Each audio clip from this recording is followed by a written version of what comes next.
Welcome in the latest episode of the Bet in the Pitch Major League Baseball podcast for the August 16th Major League Baseball card. I'm your host, Real_G Warner, across all social media platforms.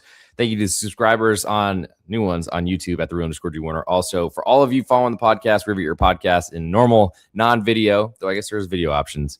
You can search Betting the Pitch, Apple Podcasts, and on Spotify. And of course, if you want some reels, and of course, YouTube Shorts, you can search at the Real_G Warner on both those platforms, Instagram.com at the Real_G Warner. Also have Patreon subscribers out there, patreon.com/Real_G Warner. If you want all my leans, plays, write-ups across all sports, download the app, turn on notifications, get a buzz every time I lock something in, and make sure you get the same prices that I'm getting. So today's episode, we're actually going to do live Major League Baseball preparation for Sunday, August 16th. I'm not used to usually do it the night before, so it's a little bit easier with lineups in front of us, and we'll see with the game starting in about 25 minutes. Let's see how far we can get, and hopefully this goes well, but we'll see. So we'll start in Major League Baseball. We had one game already, first pitch thrown, the Orioles and the Tampa Bay Rays, which has been a really competitive series so far. The Orioles trying to find their way into the playoffs, so we'll skip that one. But we'll start with the Arizona Diamondbacks and Michael Soroka on the road to Atlanta Braves and Bryce Elder.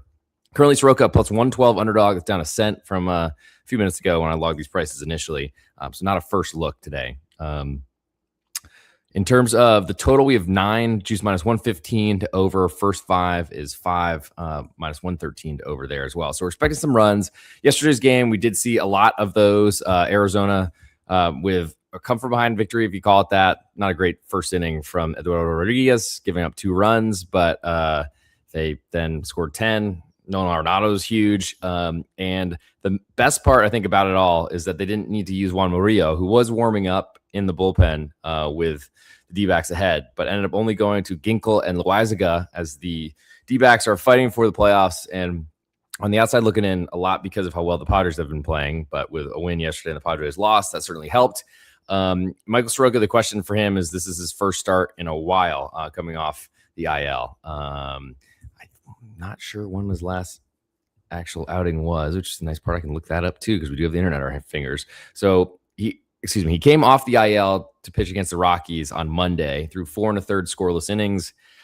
Tough park to pitch in Arizona. Not an easy one in Atlanta either. And this is kind of a romantic return to glory potentially for Soroka, going back to Atlanta, where he's played a lot of his career, and honestly was just never on the mound because he was never healthy. I think had 2 Achilles ruptures and other injuries that really plague a pitcher.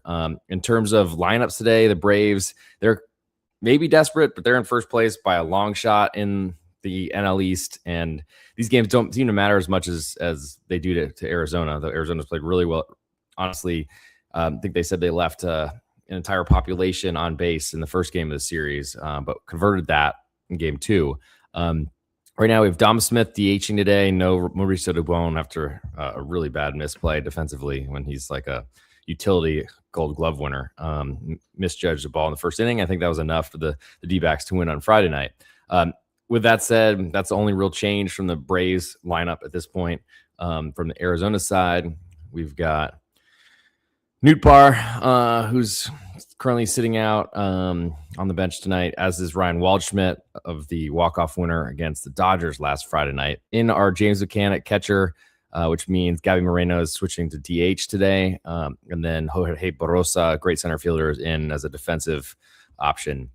And I think the real question for me is, how much do the D-backs care about this? A ton, because they're fighting for the playoffs, and they've been really hurt before, missing the playoffs barely. I think it's by like a single game or even less than that. I think they lost the tiebreakers a couple seasons ago, and it's been rough for them. I love Torey Lovullo as a manager. And honestly, Torey Lovullo, is so focused on pronouncing the last name. He's someone I want to back. So I actually like the D-backs here. I'm a little worried about Soroka going deep in this game, but the Braves starting Bryce Elder is just not an arm that I'm really afraid of at this point, I got to say. So I'm actually going to look and see what's available right now, as I always scan across multiple sports books just to see what the prices look like for me, or at least the ones I'm attached to. So let's get in here, and then also have a great, if you're interested in any social betting and you're in the United States, is the what's it called? BroThrow is a new website I've been using. They're not sponsoring me, so I'm not saying anything of that, but I do like what they offer to myself, which is literally a betting exchange. You exchange through PayPal. And I think it's a really good spot to be if you're looking for that sort of thing and have access to capital in that sort of way and don't want to wait for payouts. So check it out, Brothrow, or just hit me up at the real_G1 across all social media platforms. I'm happy to talk you through it if you'd like to join. I know I've had some Patreon subscribers sign up there before. I'm looking forward to getting more of that out there. It's a really great site. The more users, the better for me, I think. So looks like, speaking of, on Brothrow, I got the D-backs plus 115. On one of my locals, I got plus 108. In another one plus 113, and let's go to plus 108. So I think I'm gonna take some of these plus 115s right now, see how many of those I can get. Just trying to get the best price out there. Let's see.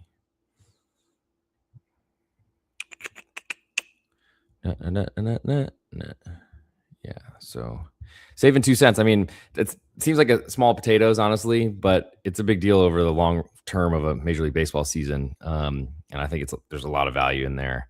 I think I'll just take all the activity that's out there on the D-backs. Backed them yesterday. That went fairly well. Going for the sweep, but I'm not really afraid of that because the bullpen's in great position. And that should be everything. So the bet on the D-backs is in, and you just watched me do something live, or I guess I talked about it while I did it. So let's go D-backs. We'll move to the next game on the list, and let's make sure I'm back still here. Yes, okay. So let's go next to the Boston Red Sox and the Pittsburgh Pirates. We got Patrick Sandoval starting for the Red Sox at Lake Backer, a trade from the Miami Marlins is how Backer moved to Pittsburgh. Current number is the Red Sox minus 103 as an underdog on the road, minus 107 coming back in the Pirates. Total is 8 in this one, minus 117 to over. And we saw a very low scoring game until the 9th inning yesterday in Pittsburgh. Sonny Gray was awesome. I'm not sure we can expect that same sort of thing from Sandoval today. But he's been, I think, fairly solid considering he wasn't great, though he pitched for the Angels for a while, and that's probably why. But honestly, pitching to a 3.30 ERA looks great compared to his 1.7 whip, which is very scary. He's he has one less strikeout this season than inning pitched, 29 and 30. Only one quality start in 30 innings, so he's not been going deep in games. His last start was his best. He did take a loss in Toronto, but got a quality start. ERA of 3, 1.83 whip is terrifying.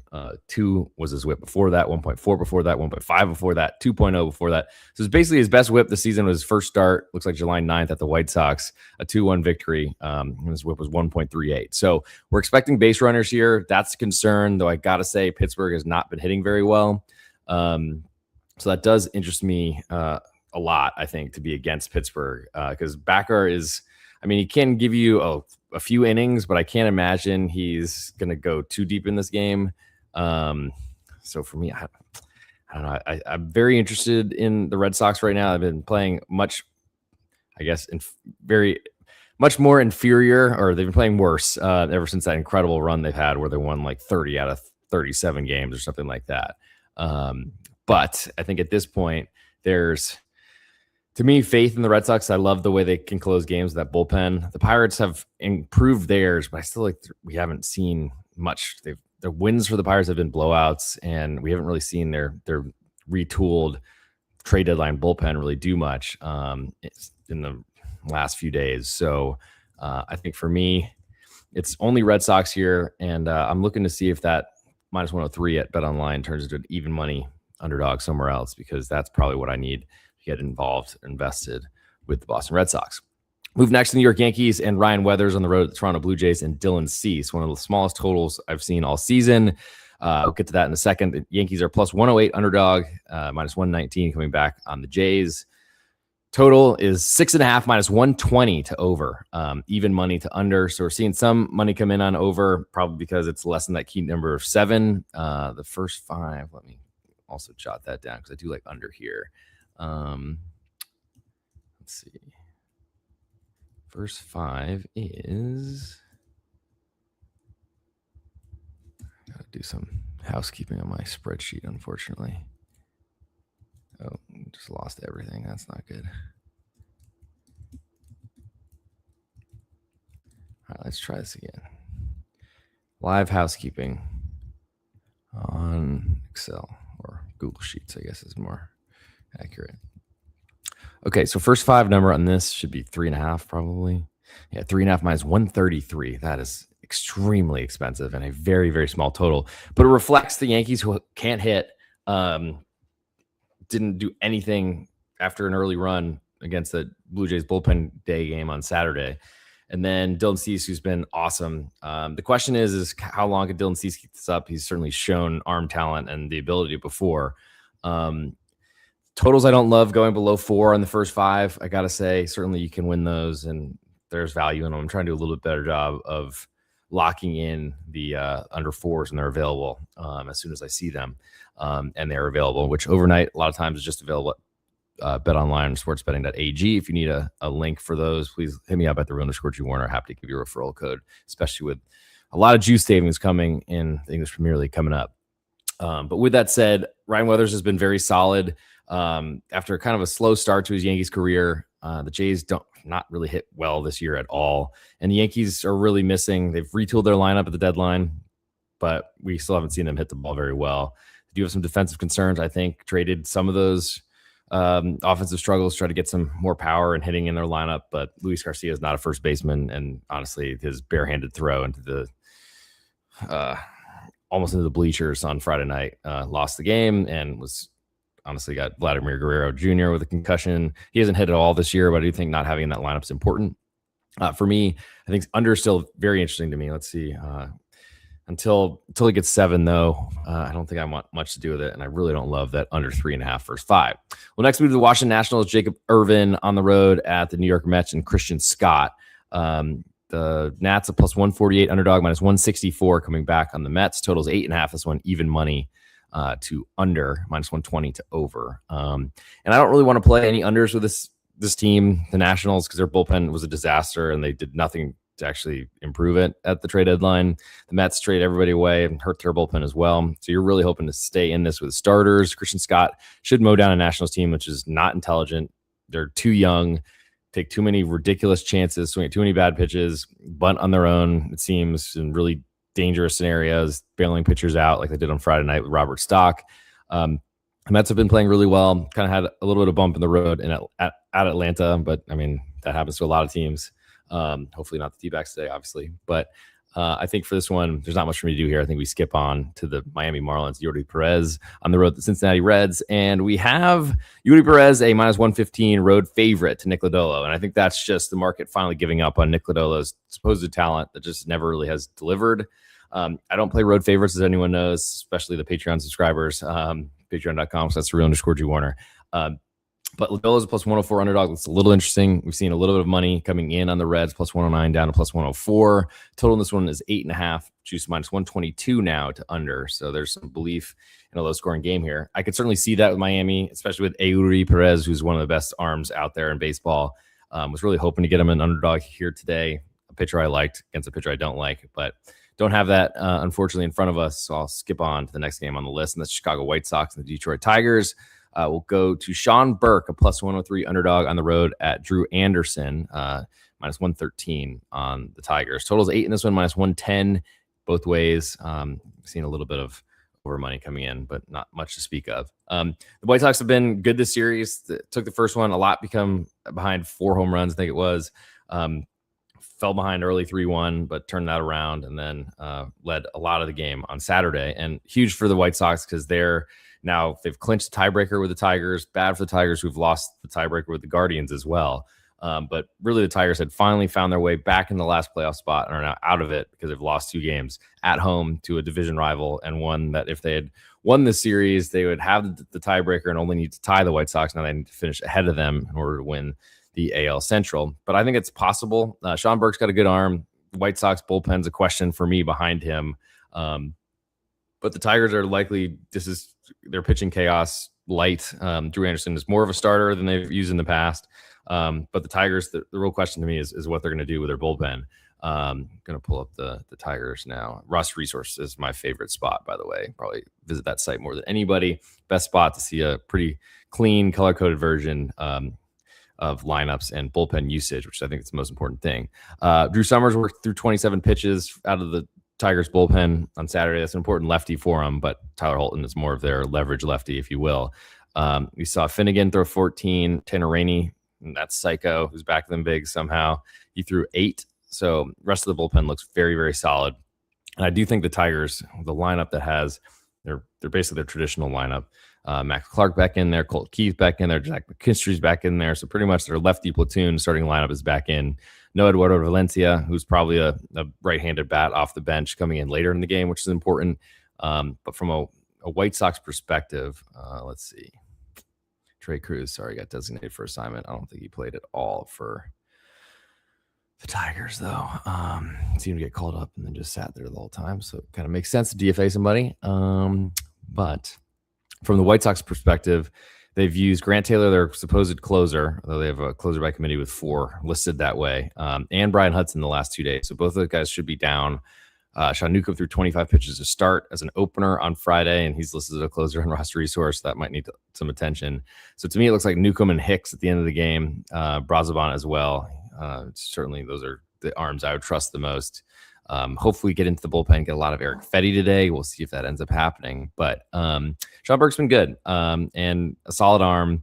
I do think that the Tigers ought to be desperate in this one and probably will do everything they can to win this game today to try to show some face and get their name back in the playoffs race. We got one more game that starts in this early 12:35 Central Time spot. So let's go and find a price here now on the Tigers because I am interested in backing them here. Let's see. So I've got scanning the numbers out there as well. Probably really interesting podcast content, but I got a -120. I've got a -115, a -120. Those are the availabilities. Brothrow, we can check that. Again, anyone who wants referral there, earn some money, and I'll get some too from the company. So let me know. Great spot to be, certainly. So Tigers looks like on Brothrow, we could get some -110s out there. So that's certainly a good spot to be. I think it's time to get involved and invested and back a Tigers team that I do trust to. I think they can win this division, and I think they will. But it's really not a great start this weekend. But on the bright side, they won't be playing the White Sox much moving forward, to say the least. Here we go.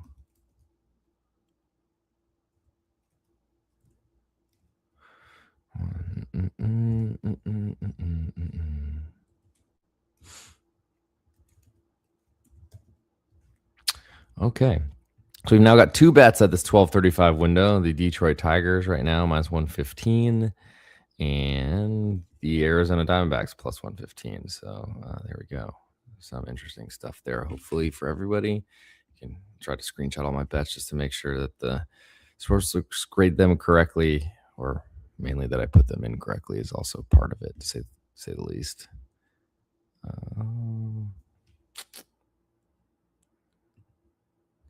Okay, so now let's go back to let's alert our Patreon subscribers, by the way. So basically, if you download the app, turn on notifications, you get a buzz every time I lock something in, because I go through and put I basically send a notification to everybody. One more 12:35 CT. Hopefully, any of you that are here live with me, or can listen to the version of me doing this live for everybody afterwards. Okay, so now let's go back to where we just were. Last game on the San Diego Padres for this early 12:35 Central Time starts in 8 minutes. We got the San Diego Padres starting Casey Mize on the road to Cleveland Guardians and Tanner Bybee. Bybee, even money underdog at home, -110 on the Padres. Total is 8, -110 here both ways. Total first 5 is 4.5, -120 to under. And my general thought process on the Guardians is that they're not a very good hitting team. And so I generally want to be involved with their unders if possible. Let's check the roster resource on them today, what the lineup looks like. High scoring opening game, low scoring next one, though, I guess right around the total. So Hanau and Patrick Bailey are not in the lineup for the Padres, or excuse me, for the Guardians. In comes Austin Hedges and Rhys Hoskins. Hoskins DHing, so he won't hurt you defensively, thankfully, but definitely a big home run threat, and that's a concern, especially with Casey Mize. Though he should know the lineup well. They should know him because of his long entire career in Detroit before getting traded to the Padres. In terms of bullpens, looks like no Colin Holderman after working the last 2 days for the Guardians, but everyone else is available, and I expect Kate Smith, even if the game is going the wrong direction for Cleveland, and that's something I think is important for totals, is getting the better arms in there, even if it's not a leverage situation that they'd normally be used in. As for the Padres, they've not used Mason Miller or Morejon, who worked a lot in the Brewers series and a lot of stressful innings, especially Morejon on Wednesday through 36 pitches, but everyone should be available there as well. So here comes another play for me, and I'm going to go under in this game. No Campusano, who's been hitting the ball really, really well. Surprisingly, probably best at his career has been. Freddie Fermin comes in, solid defender. I like him as a catcher. So let's go grab that under 4.5 and that under 8 full game. So let's do that. So let's inform the Patreon subscribers first, though. That is Guardians under 8, half a bet, and Padres under 4, first 5, half a bet, under 4.5, first 5.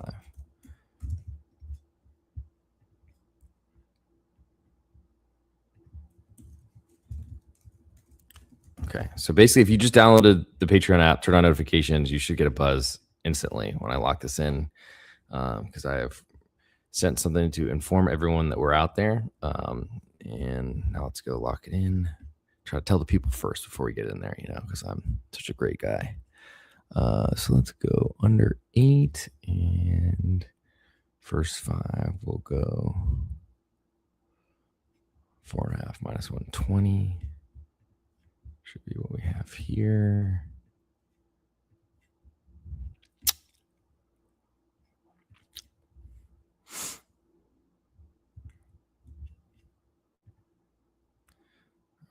Let's go. Great podcast content as we're trying to make some bets in the background. I'm sure everyone's loving that, but here we are. Okay, so let's go and do that.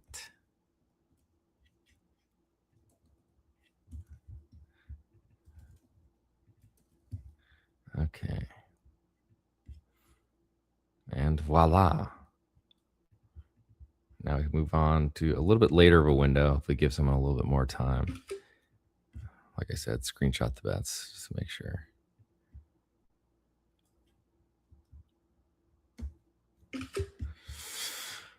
Okay, so next game on the list will be, it looks like Philadelphia and Minnesota.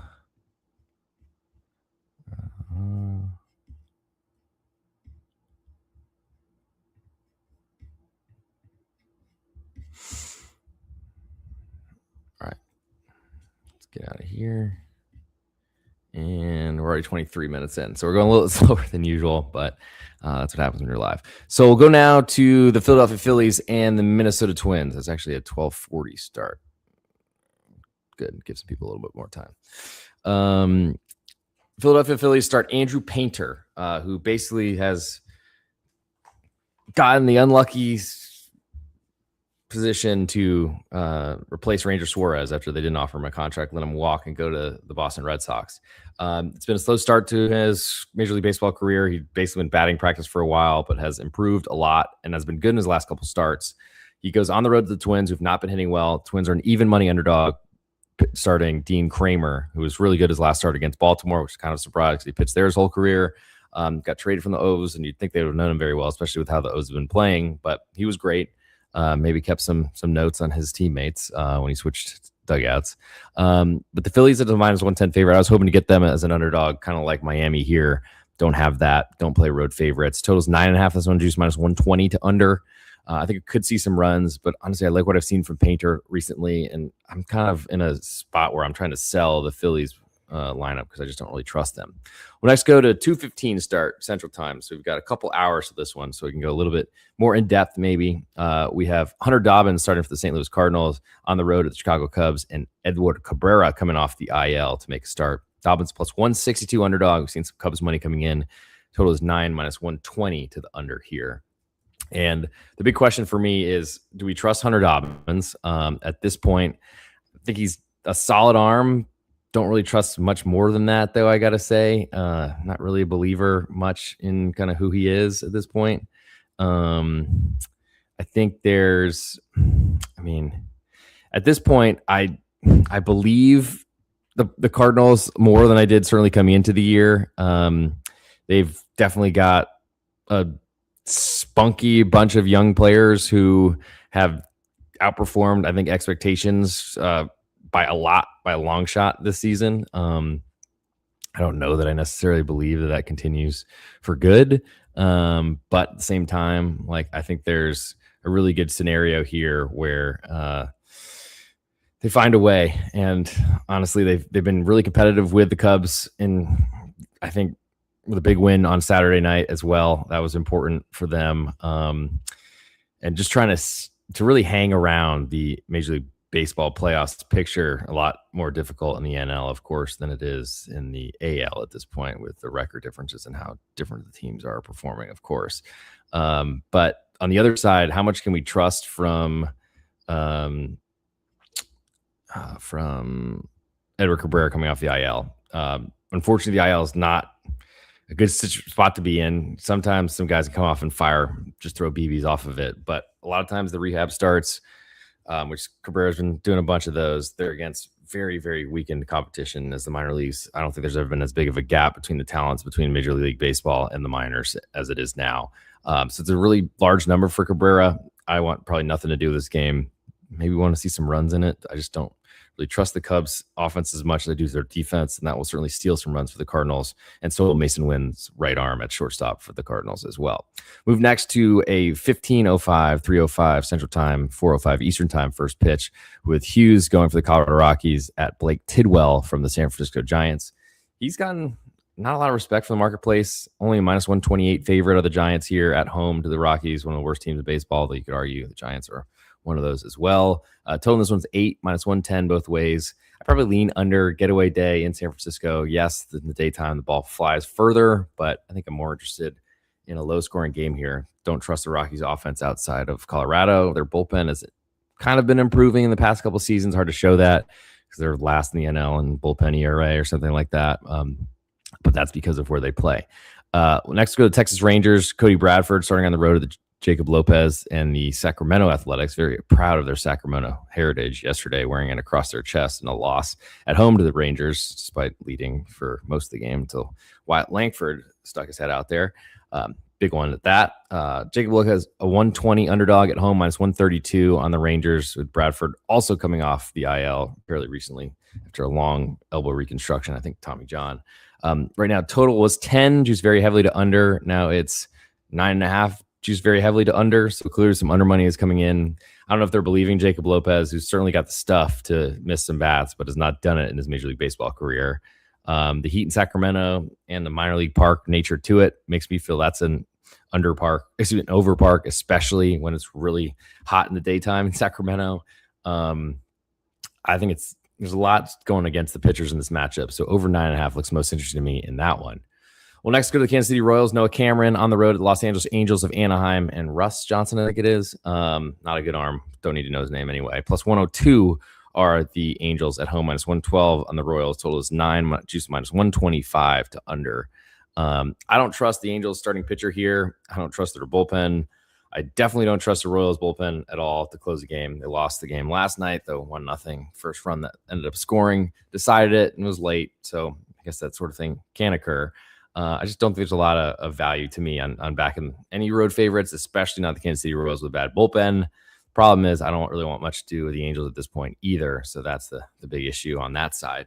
2 more games left to go, and then we'll release everyone from the live Betting the Pitch Major League Baseball edition. We'll go to the Milwaukee Brewers and Logan Henderson, plus 161 underdog on the road at the Los Angeles Dodgers and Tarek Skubal. 7.5 is the total here. Juice minus 125 to under. First 5, 3.5 minus 108.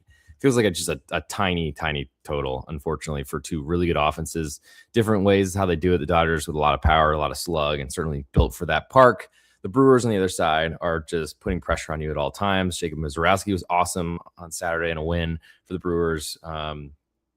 Dodgers keep blowing games, honestly. And I don't really know. I didn't have the chance to last night. Tarek Skubal was fine, but this is the type of lineup that is just going to be hard on anybody. And Skubal, you could argue the swing and miss can get through a Brewers lineup much better than a lot of other pitchers, but they're still going to put pressure out there. And I like the more money is coming in on the Dodgers. Henderson, I think, is a great arm asset, really, and is someone I'm a believer in that changeup, I must say. So I'm fairly interested in the Brewers here. Plus 161 looks like a pretty good number to me, and it's climbing. So I'm going to wait and see how big this one gets. Last on the list is the Seattle Mariners. Brian Wu starting at the Houston Astros and Hunter Brown. This is the Sunday Night Baseball game, and it is the Mariners are plus 107 underdog, minus 118 coming back, in the Astros total is 8. Juice minus 115 to under here. First 5, 3.5 was minus 123, plus 103 coming back on under. I imagine we see some over money coming in. This one settles at 4 for first pitch, and that's probably the lowest I would want to go. The big elephant in the room here is Brian Wu and his road performance this year. I mean, his ERA is like something like 5 runs different on the road versus at home. That's a big problem.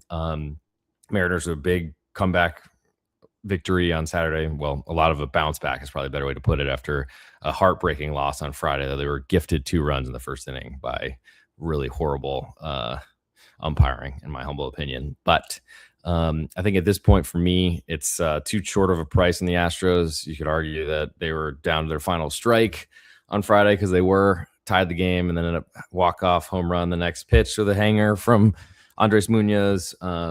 But at this point, to me, the Astros are the side I want. I think they're cheap as a home favorite, and I think that says something about the respect for the marketplace that it has for Seattle. But honestly, Seattle was a pretty cheap underdog a lot of the series in the Bronx this week and against the Yankees. That didn't go well for them. They lost, got swept that series, and lost the first 2 and then won 1-0 in the final game on getaway day.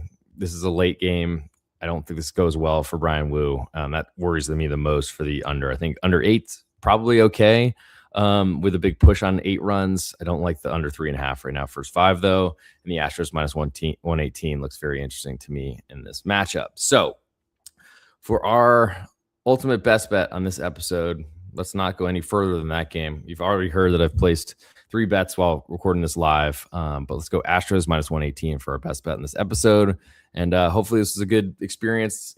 If you liked it, throw it in the comments or reply on Twitter at @the_real_G_Warner. 5-star reviews are always huge and help the podcast brand grow. Subscribers do as well. And we'll see you next time on the next episode of Betting the Pitch.